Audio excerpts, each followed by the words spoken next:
জুলাই আন্দোলনে হত্যাকাণ্ডে মানবতাবিরোধী অপরাধের ঘটনায় আন্তর্জাতিক অপরাধ ট্রাইব্যুনালে একের পর এক মামলার রায় হলেও সারা দেশের বিচারিক আদালতে প্রায় ২,০০০ জুলাই মামলার শুরুই হয়নি বিচার কাজ। এখনো তদন্তেই থমকে আছে মামলাগুলো। আইন বিশেষজ্ঞরা বলছেন, এসব মামলায় বিপুল সংখ্যক আসামি ও তদন্তের জটিলতায় বিলম্বের কারণ। অলিল রনের প্রতিবেদন। কেউ হারিয়েছেন সন্তান, কারো মাথা থেকে সরে গেছে বাবার স্নেহ, কারো জীবন থমকে আছে ভাই হারানোর বেদনায়। আর জীবন যুদ্ধে জয়ী হয়েছেন যারা, তারাও বয়ে বেড়াচ্ছেন বুলেটের ক্ষত।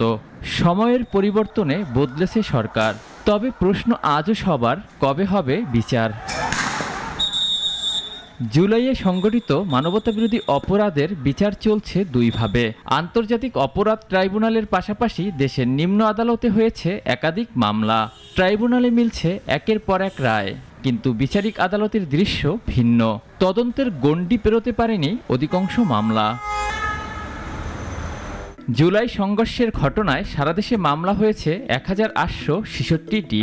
এর মধ্যে হত্যা মামলা ৭৯৯টি, বাকি ১,০৬৭ মামলা অন্য ধারার। তবে শত শত মামলা হলেও তদন্ত শেষ হয়েছে মাত্র ১৫৮টি মামলার, যার মধ্যে হত্যা মামলা ৪০টি আর অন্য ধারার মামলা ১১০টি। তবে এখনও রায়ের মুখ দেখেনি কোনো মামলা। রাজধানী ঢাকাতেও মানবতাবিরোধী এসব ঘটনায় মামলা হয়েছে ৭৯০টি, যার মধ্যে ৪৮০টি হত্যা মামলা এবং ৩১০টি অন্য মামলা। এসব মামলার মধ্যে তদন্ত শেষ হয়েছে ৯ মামলার, যার ৫টি হত্যা, বাকি 4টি অন্য ধারার।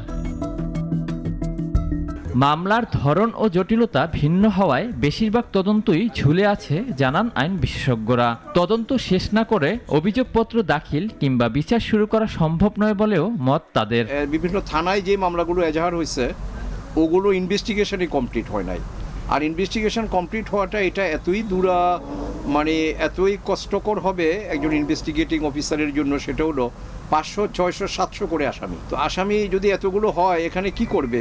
মামলার মূল তদন্ত দেরি হওয়ায় ১৭৩/এ আইন চালু করলেও নেই বাস্তবায়ন। ফলে অনেক নিরপরাধ ব্যক্তিও হয়রানির শিকার হচ্ছেন।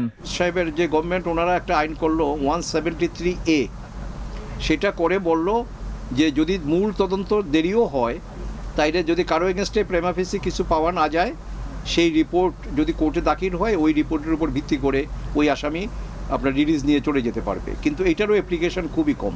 দ্রুত তদন্ত শেষ করতে দায়িত্বপ্রাপ্ত কর্মকর্তাকে আরও বেগবান হওয়ার পাশাপাশি তদন্তের জন্য নির্দিষ্ট সময় বেঁধে দেওয়ার পরামর্শ আইনজীবীদের। মামলার যিনি আয়ু আছেন, উনি ভালো মন্দ দেখা কারো দিকে না তাকায়া চোখ বুঝে যা পাইছে এটার মধ্যে এখন একটা চার্জশিট দিয়ে ফাইনাল দিয়ে দেবে।